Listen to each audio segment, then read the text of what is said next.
കേന്ദ്ര സർക്കാർ പദ്ധതിയുടെ ഉദ്ഘാടന ചടങ്ങിന്റെ നോട്ടീസിൽ പ്രധാനമന്ത്രിയുടെ ഫോട്ടോ ഒഴിവാക്കി. കണ്ണൂർ ഉളിക്കൽ സർക്കാർ ഹയർ സെക്കൻഡറി സ്കൂളിൽ നിർമ്മിച്ച കെട്ടിടത്തിന്റെ ഉദ്ഘാടന നോട്ടീസിൽ നിന്നാണ് പ്രധാനമന്ത്രിയുടെ ഫോട്ടോ ഒഴിവാക്കിയത്.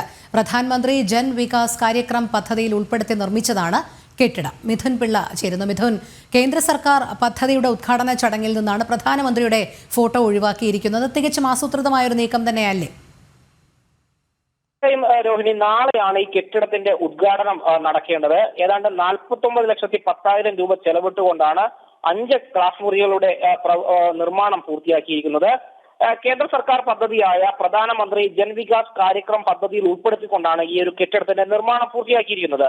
നാളെ ഇപ്പോൾ ന്യൂനപക്ഷകാര്യ മന്ത്രി വി അബ്ദുറഹ്മാനാണ് ഈ കെട്ടിടത്തിന്റെ ഉദ്ഘാടനം നിർവഹിക്കുന്നത്.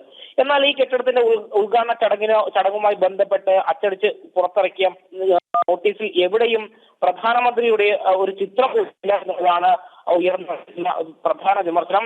മുഖ്യമന്ത്രി പിണറായി വിജയന്റെ ഈ ന്യൂനപക്ഷ ക്ഷേമ മന്ത്രി വി അബ്ദുറഹ്മാൻ, അതുപോലെ തന്നെ കണ്ണൂർ MP കെ സുധാകരൻ, സ്ഥലം MLA ആയ സജീവ് ജോസഫ്, ബ്ലോക്ക് പഞ്ചായത്ത് പ്രസിഡന്റായ അഡ്വക്കേറ്റ് റോബർട്ട് ജോർജ് എന്നീ 5 പേരുടെ ചിത്രങ്ങൾ ഈ നോട്ടീസിൽ ഉൾപ്പെടുത്തിയിട്ടുണ്ട്.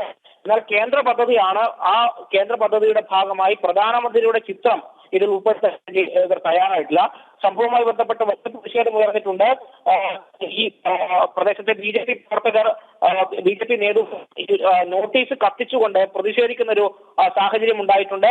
സംഭവവുമായി ബന്ധപ്പെട്ട് ശക്തമായ പ്രതിഷേധം അറിയിക്കേണ്ടതാണ് അവർ തീരുമാനിച്ചിട്ടുള്ളത്.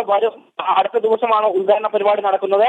അന്നും ഒരു പ്രതിഷേധ പരിപാടിയുമായി മുന്നോട്ട് വരാൻ തന്നെയാണ് പ്രദേശത്തെ BJP നേതൃത്വം ഇപ്പോൾ തീരുമാനിച്ചിരിക്കുന്നത്. രോഹിണി, ശരി, മിഥുൻ പിള്ളയാണ് വിവരങ്ങൾ നൽകിയത്.